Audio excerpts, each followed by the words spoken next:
আসসালামু আলাইকুম দর্শক বন্ধুরা, আশা করি সবাই ভালো আছেন। বেসিক সেবার নতুন আরেকটা ভিডিওতে সবাইকে স্বাগত। বিভিন্ন প্রয়োজনে আমাদের রকেট অ্যাকাউন্ট থেকে বিকাশ অ্যাকাউন্টে টাকা ট্রান্সফার করতে হয়। আজকের ভিডিওতে আমরা দেখব কিভাবে আমরা রকেট অ্যাকাউন্ট থেকে সঠিকভাবে বিকাশ অ্যাকাউন্টে টাকা সেন্ড করতে পারি। তাহলে চলুন ভিডিওটি শুরু করা যাক। এর জন্য চলে আসলাম আমাদের মোবাইল স্ক্রিনে। এখান থেকে শুরুতে আমরা আমাদের রকেট অ্যাপস থেকে আমাদের রকেট অ্যাকাউন্টটি ওপেন করে নেব। রকেট অ্যাপসে প্রবেশ করার পর আমাদের ৪ ডিজিটের একটি পাসওয়ার্ড এখানে দিয়ে দিতে হবে। আমরা পাসওয়ার্ডটি দিয়ে লগইন অপশনে ক্লিক করছি। আচ্ছা, পাসওয়ার্ড দিয়ে লগইন অপশনে ক্লিক করার পর আমরা আমাদের রকেট অ্যাকাউন্টে প্রবেশ করে নিলাম। এখান থেকে আপনারা দেখতে পাচ্ছেন ফান্ড ট্রান্সফার নামে একটি অপশন রয়েছে। সেই অপশনে আমরা ক্লিক করব। এখান থেকে অনেকগুলো অপশন আপনারা এখানে দেখতে পাচ্ছেন। এর মধ্যে একটা অপশন হচ্ছে এনপিএসবি। এনপিএসবি থেকে একটা অপশন রয়েছে এমএফএস। এই এমএফএস অপশনে আমরা ক্লিক করব।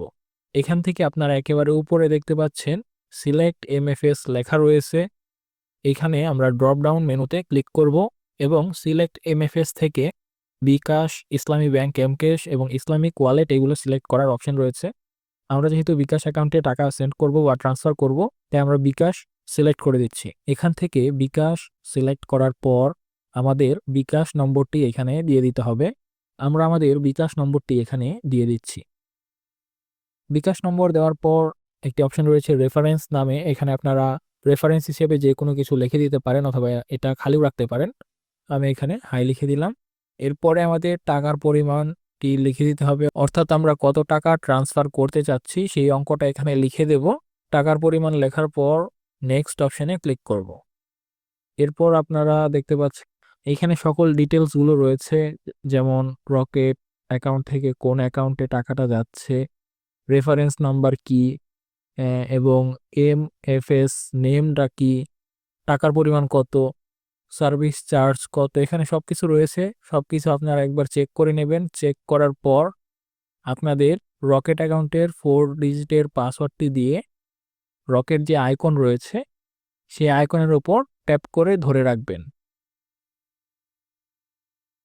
আচ্ছা, ট্যাপ করে ধরে রাখার সাথে সাথেই কিন্তু আমাদের ফান্ড ট্রান্সফার হয়ে যাওয়ার কথা। বাট আমি যেহেতু একটা ভিডিওর পারপাসে এটা করছি, এখানে আমার কিন্তু মিনিমাম যে অ্যামাউন্ট রয়েছে ট্রান্সফার করার জন্য সেটা আমি এখানে দিইনি। আমি এখানে মাত্র ৳10 দিয়েছি।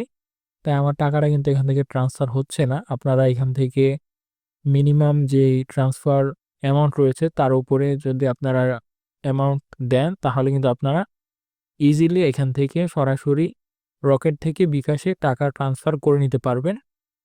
আশা করি আপনারা বুঝতে পেরেছেন কিভাবে আপনারা কাজটি করবেন। এই ছিল আজকের ভিডিওতে। দেখা হচ্ছে নতুন কোনো ভিডিওতে। ধন্যবাদ সবাইকে।